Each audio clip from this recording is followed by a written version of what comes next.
Bom, então vamos ver aí quais que vão ser os impactos, então, desse desafio ambiental na vida produtiva da bezerra.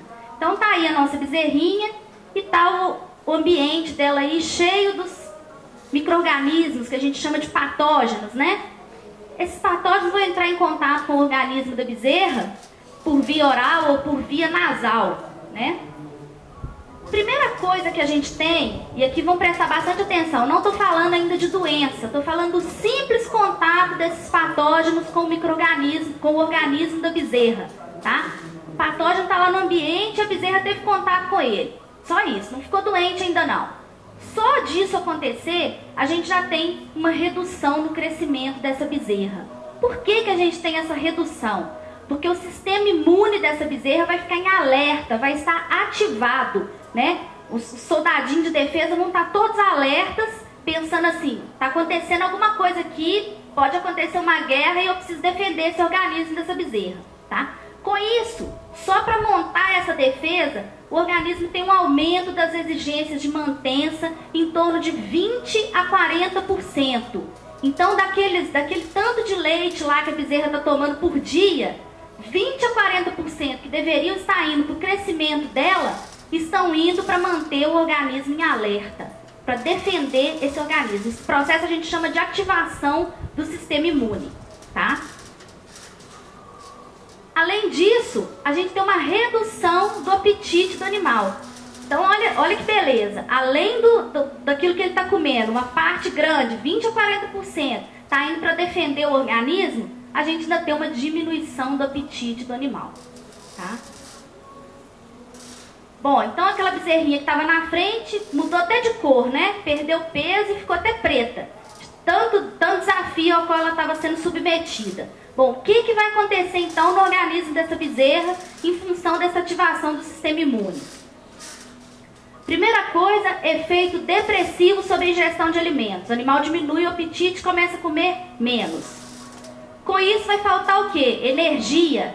Então vai começar uma mobilização de reservas corporais. A primeira reserva que o animal vai mobilizar é glicose, né? Na forma de glicogênio que vai estar lá nos músculos desse animal.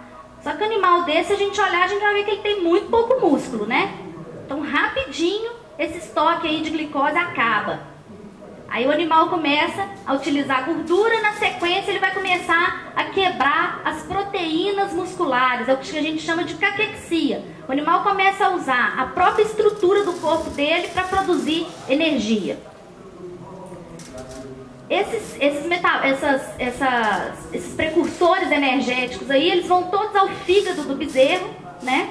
E lá no fígado vão produzir energia e mediadores imunológicos, tá? Por quê? Por que a gente está tendo que produzir isso? Porque o animal não está comendo de forma suficiente, o sistema imune dele está sendo ativado.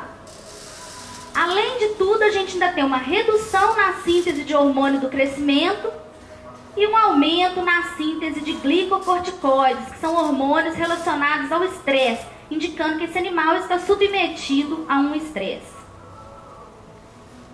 Então, com isso aí, a bezerra dá até uma tremida, né? Se ela não cair.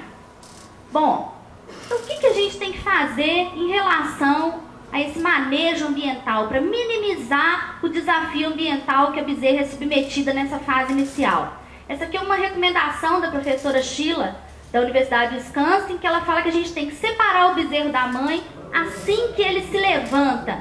Isso vai reduzir significativamente as infecções orais por coliformes, tá? Então, pariu, separa da mãe. Existe aí uma série de controvérsias em relação a essa recomendação, principalmente em relação à absorção de imunoglobulinas, né? O que algumas pesquisas mostram? Que se a gente deixar esse bezerro um dia com a mãe dele, ele provavelmente vai absorver mais anticorpos do que se a gente separar ele na primeira hora de vida dele.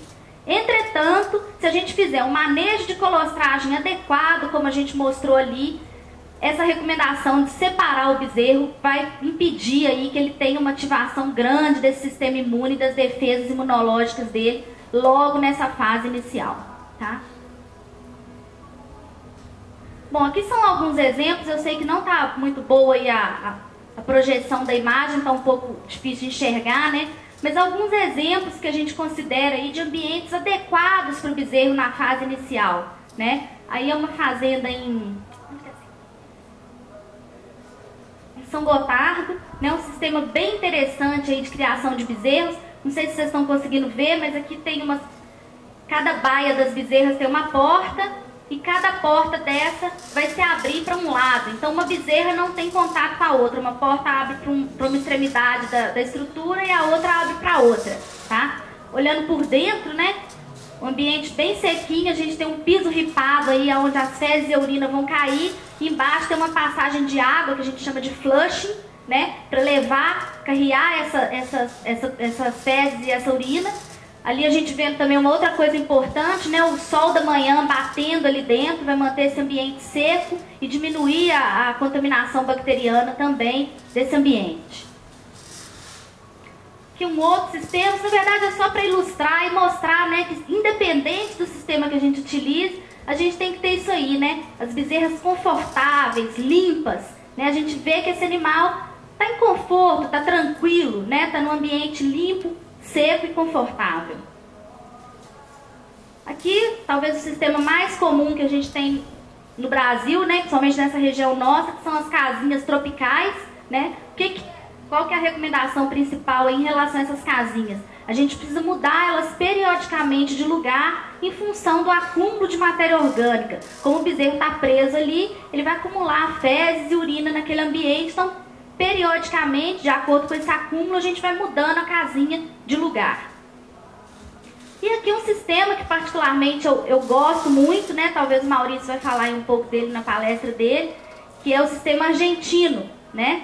Nesse caso aí o bezerro vai ficar preso ali num cabo e ele tem um espaço aonde ele pode andar, né? Então numa extremidade a gente tem a sombra, na outra extremidade a gente tem o alimento. Então o bezerro vai andar naquele espaço, pois isso aí a gente não precisa ficar trocando mais o bezerro de lugar, né? E além disso a gente observa, além dessa diminuição da contaminação do ambiente ali, a gente observa um bem-estar maior dos bezerros. Eles dão sinais pra gente aí de que estão mais felizes, né? De que estão gostando daquele ambiente ali, onde eles podem se locomover um pouco mais. Bom, independente, né, do tipo de instalação que a gente use, da estrutura que a gente use, a gente tem que ter, não custa repetir, né, um ambiente limpo, seco e confortável, com alimento e água de boa qualidade. Quando eu falo em água, é desde o primeiro dia de vida da bezerra, né, o bezerro bebe água, existe uma crença popular aí de que o bezerro em fase de aleitamento não precisa de água, ele precisa. Eu fiz o experimento, medi consumo de água. É lógico que no primeiro dia de vida ele vai mais brincar com a água nos primeiros 3 dias, mas a partir do 4º, 5º dia de vida, o bezerro tem consumos significativos de água, tá chegando aí a 8 até 10 litros aos 30 dias de vida. Então o bezerro precisa de água. E é essa água ali que vocês estão vendo, aquela que a gente tem coragem de beber. Se a gente entrar no bezerreiro e sentir sede, a gente tem coragem de colocar a mão ali dentro daquele balde e beber a água. É dessa água que o bezerro precisa e que o bezerro gosta, tá? Então essa limpeza aí dos utensílios e analisar, né, a qualidade microbiológica da água.